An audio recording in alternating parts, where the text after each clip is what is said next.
Well, indeed, we've seen from other nations that it's not a good course of action. I saw that this week that Moody's is downgrading the United Kingdom's credit rating, and they have pursued this austerity budget approach, haven't they? That's exactly right. And the UK is probably the best example here because, like the United States, the United Kingdom has its own currency. Other countries, Italy, Spain, Greece, they had no choice. They don't have their own currency. It's like if Arkansas had a big deficit, Arkansas can't just, run large deficits. It gets U.S. dollars, so it has to find a way to finance that. UK has its own currency, but they said, no, we're going to be responsible. A conservative government that won the elections in 2010, they decided they're going to cut back spending, have tax increases, bring their deficits down.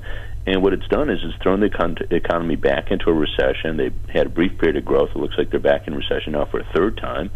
And it's led to, because the economy contracts, it's actually made their deficits larger. It's a perverse effect that, when you slow your economy, that throws more people out of work. You're paying more in unemployment benefits, collecting less in taxes. And that's the consequence. A consequence now. Moody's is looking at UK and saying, "Hey, your debt situation looks really bad. Your economy's not growing," and that's why they downgraded them. And yet, austerity, the myth of austerity as a solid course of action continues to play out here in America. And we, in our last segment, we just had Lisa Graves on, who talked about the role of Pete Peterson and Erickson, Bowles, and Simpson, et cetera, and the oversized and outsized role of these actors.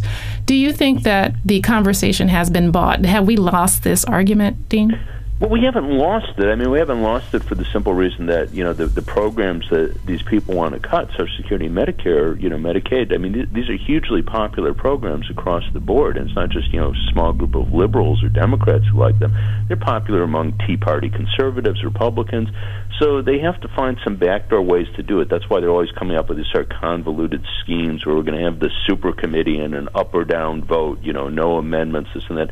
They're trying to find some anti-democratic way to get through measures that, cuts that, just have no popular support anywhere in the political spectrum.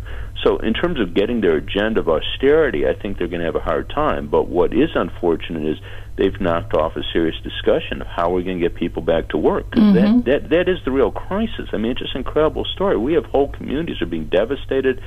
Families can't raise their kids properly. I mean, it really is an enormous hardship in this country not to have a job.